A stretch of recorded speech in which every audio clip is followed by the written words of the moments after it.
Hello, everyone. Wishing you well. I'm continuing my exploration of the side body by focusing on some exercises to stretch and strengthen the waist. Now, in my last video, I talked about how breathing into the armpits can take pressure off of the neck and shoulders. And in this video, I want to talk about how stretching and strengthening the muscles between the ribs and the hip bones of the side body, the obliques, can take pressure off of the lower back. Often we think that in order to reduce lower back pain, we need to stretch the lower back and strengthen the abdominals in the front, which is true. That's really helpful. But stretching and strengthening the muscles at the side waist is also really important to decompress the spine and to give the body some three-dimensional support. There is a lot that we do through this part of the body, a lot of load. So we want to have as much support three-dimensionally as we can. And so I'm going to share an exercise pairing. I'm actually going to share two so that you can practice these on your own and see how they feel. And the first one is based on the side plank. And so for those of you that have shoulder issues, I wouldn't recommend doing the side plank. It's a lot of load on the shoulder. So stay tuned because I am going to show another option that you can do afterwards. But the reason why I want to show the side plank is because it has been shown by fellow Canadian Stuart McGill as being one of the big three most effective exercises to reduce lower back pain. So it is important that we share it. So we'll start. So we're going to start off down on your side. If you can be on your right forearm, and you want to have the elbow right underneath your shoulder, your forearm straight out, and your hand is in a fist. Have your back against an imaginary wall. If you're on a mat, you can have your back lined up against the back of your mat. Your legs bent at 45 degrees so that your heels are in line with your tailbone. Okay, and the very first action that's very important to do is that you press the forearm into the floor to create space between your shoulder and the neck. So you're not letting that get compressed. Very important. The next important move is to just lengthen out the back and the front muscles a little bit, is to shorten the distance between your bottom ribs and your hip bones in the front. So you're slightly contracting your abdominals. And then we're going to take a deep breath in here and breathe out as you lift the hips off the floor. And just stay and breathe here. Okay, staying here, let your head relax. So you could let your head relax over to the side. You could let your head turn. Whatever you like, we don't want to put any strain there. Keep the focus on lifting your bottom waist and pressing your forearm into the floor so your shoulder stays away from your ear. And then if you want to make this more challenging, you can straighten your top leg out. You could bend your top leg and straighten your bottom leg, going onto the pinky toe side of your foot, keeping your waist lifted. Or you could make it even harder by bringing the feet one on top of each other and stacking them one on top of each other if you like. Okay, just taking one more breath here in your own variation, no rush, and then gently land. And then to counter stretch, we're going to come into the half side split. If you have your left leg out to the side, we get a stretch through that leg, but you could also do this stretch just sitting with your legs crossed, or you could do it sitting in a chair. Okay, turn your right arm out, lengthen up through both sides of the waist, and then side bend over. Let your left arm rest wherever it likes. Let that elbow bend. Your top arm can be straight, it can be bent, or it can be even behind your back if you want to get an extra stretch through your neck. That's totally up to you. And then wherever you decide to keep your arm, we'll just stay and breathe here, just slightly rotating your chest towards the ceiling. And although the main stretch is through the right side of your waist and your ribs, lift up through your left side. So not letting that side collapse, going up and over, imagining that you're a slinky and you're opening your slinky coils. And just taking your last breath here and then peeling yourself up.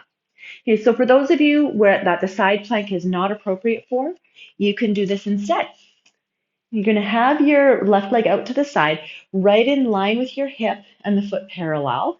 And this is also working the side hips, which is not a bad thing. It's kind of previewing what I'm going to talk about in the next video.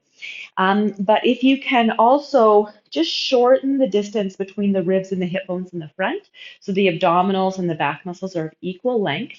Keep your chin in, and we'll just start off with the hands to the chest. Take a deep breath in, and then extend out to the side. So again, we're strengthening the side waist. Just slightly rotate your chest towards the ceiling.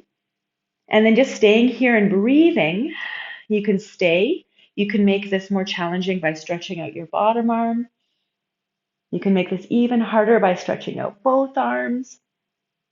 So wherever you are, just breathing here. And then peel yourself up. And then we'll do the stretch. Let your left arm go down, the right arm up, lengthen through both sides of your waist, curve over to the side, rotating your chest just slightly to the ceiling. Let the head relax. And again, the top arm can be stretched, it can be bent, or it can be behind your back to stretch out the neck. Any of those are good.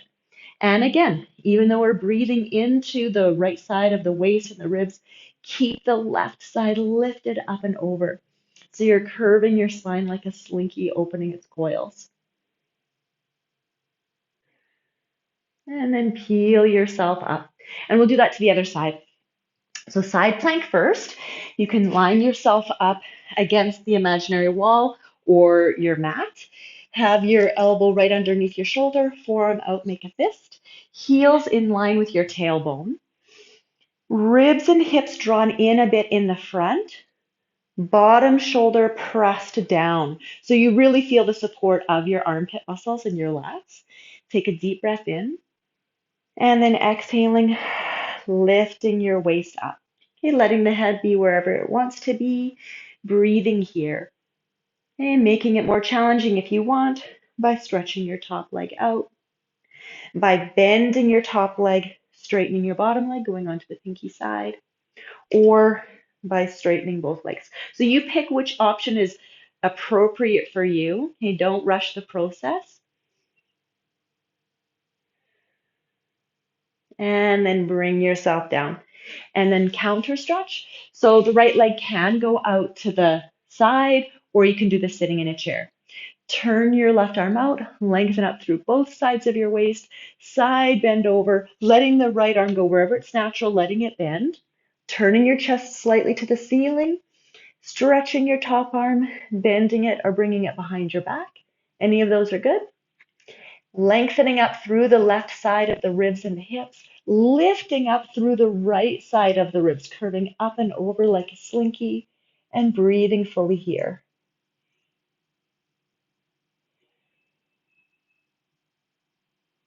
And then peeling yourself back up. Okay, second option is coming up to kneeling. Have the right leg out in line with your hip. Try and have the foot parallel. Shorten the distance between the ribs and the hips in the front. That causes the pelvis to slightly tilt.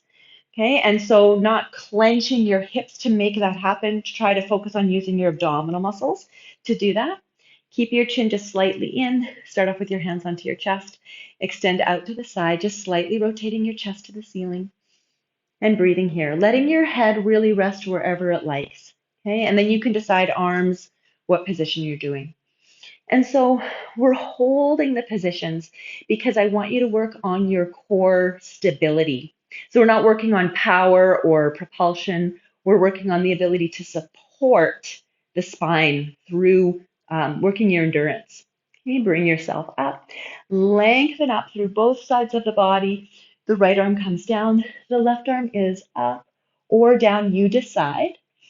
Chest is slightly to the ceiling, lengthening up through both sides of your waist and breathing.